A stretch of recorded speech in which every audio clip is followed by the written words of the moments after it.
divide 317 by 5 in a long division method. 5 times 6 is 30. On subtracting we get 1. So now we put down the 7 and it is 17. 5 times 3 is 15. On subtracting we get 2. So now we have no any other number to put it down. So we take here decimal, so that we put 0. So it is 20 and 5 times 4 is 20. On subtracting we get 0.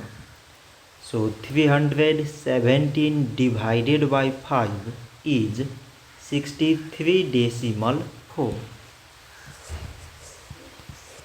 So this much for today and thanks for watching.